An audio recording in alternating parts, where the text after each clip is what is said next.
Hey guys, I'm Carl. Welcome to my Movie Film Show. Feel free to subscribe down below if you would like to. We're only 65 subscribers away from getting to the elusive 1,000 mark. So if you want to subscribe today, that would be greatly appreciated. However, today we're here to talk about a Hollywood horror story. Perhaps the most cursed movie in the history of Hollywood, The Island of Dr. Moreau. A movie adaptation of the classic H.G. Wells book. The Island of Dr. Moreau was released in 1996 and starred Marlon Brando and Val Kilmer. It was also directed by an up-and-coming talented director, Richard Stanley, which on paper is all fantastic. Despite the all-star cast and the talented director, the film was plagued with production problems. Ultimately, it was panned by critics left, right and centre. It flopped at the box office and it became known as one of the biggest movie failures of all time. So what went wrong for this little movie production? Well, let's talk about that.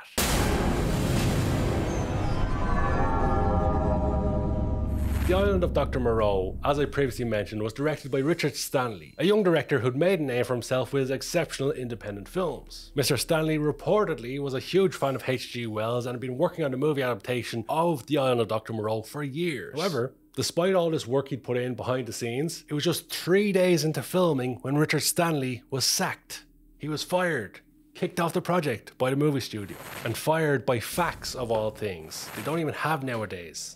Well, most people don't have nowadays. Is fax still a thing? The studio cited creative differences and overall unusual behaviour on set as the reason for firing the director, but it wasn't all his fault. John Frankenheimer, who previously directed films like The Manchurian Candidate, was brought in to replace Richard Stanley. However, Frankenheimer also had trouble with the production, having problems with cast and crew, including several key members of crew, which ultimately caused the film's budget to soar as more and more people left the project and had to be replaced. This led to the studio New Line Cinema becoming more and more frustrated with the financial viability of the movie. Everything comes back to money in the end.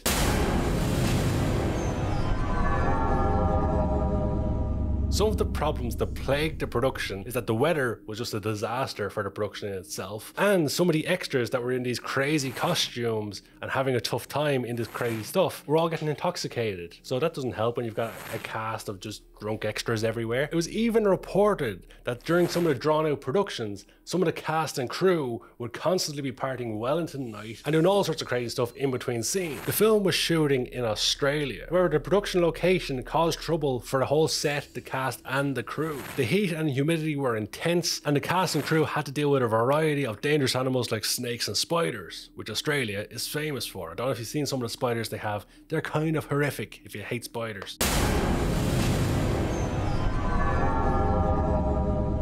Val Kilmer, as I mentioned, was one of the stars of the movie. And Val Kilmer, he's been in some damn good movies down the years. He was even Batman at the same time. This was one of the problems. Val Kilmer's reputation for being difficult on set and his behaviour on set ultimately caused problems with the cast and crew. He supposedly arrived a full 2 days late to shoot his first scene. That's a long time. This kind of behaviour only led to more frustration and delays on set, which ultimately pissed off the rest of the cast and crew. Some cast members even requested for Val Kilmer to be fired from the production, but the studio wanted to keep him because of his star power. The funny thing is, Val Kilmer wasn't even Richard Stanley's first choice for the role. He initially wanted Bruce Willis to take the role, and that could have been a very different movie indeed, although the movie probably still would be terrible. As I mentioned, Val Kilmer was still Batman at the time. He was shooting Batman Forever around the same time, and this often led to him leaving the set of The Island of Dr. Moreau. This of course led to even more scheduling conflicts and delays for the already troubled production.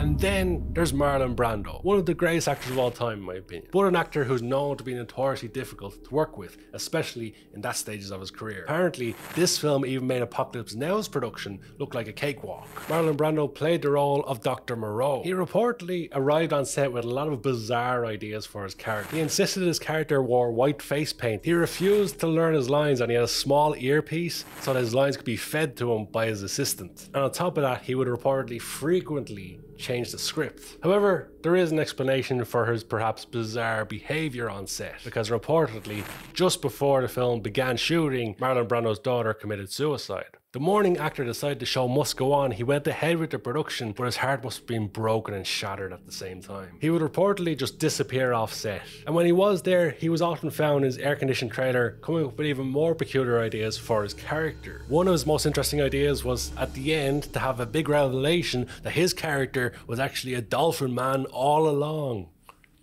So, you know, creative if nothing else. Reportedly, Brando and Kilmer didn't like each other on set either, which caused even further problems. Both men would refuse to be on set before the other one, so how they even got any of them on set is a mystery.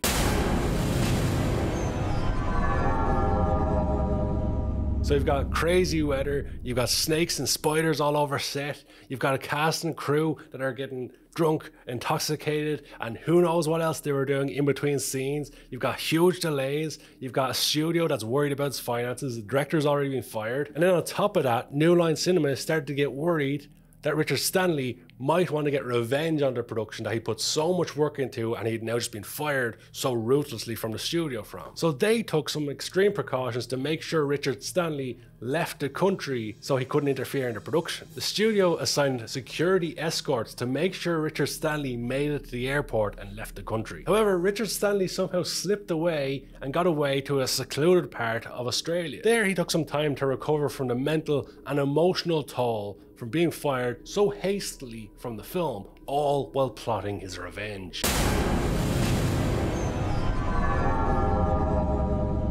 Known for somewhat of an eccentric personality, Richard Stanley previously joked about burning down the sets of the island of Dr. Moreau. He didn't go quite that far though. His actual retaliation was much more playful. Somehow, some way, Richard Stanley found a way to sneak on set dressed as an extra, a dogman, surprising cast and crew members along the way, adding a little bit more confusion and craziness to the set. Richard Stanley later revealed that he found the whole gate crashing prank to be a little bit therapeutic. However, it was not therapeutic enough to prevent him from taking a 23-year-long hiatus from movie directing.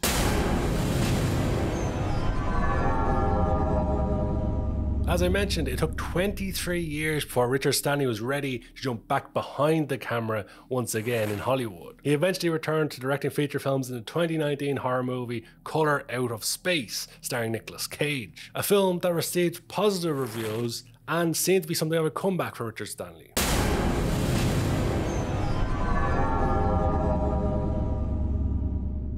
The movie The Island of Dr. Moreau ultimately was released in 1996 to scathing reviews. Critics panned the film for its incoherent plot, bizarre performances, and choppy editing, which tends to happen when you've got too many chefs making a movie. That's the saying, isn't it? Too many chefs making a movie.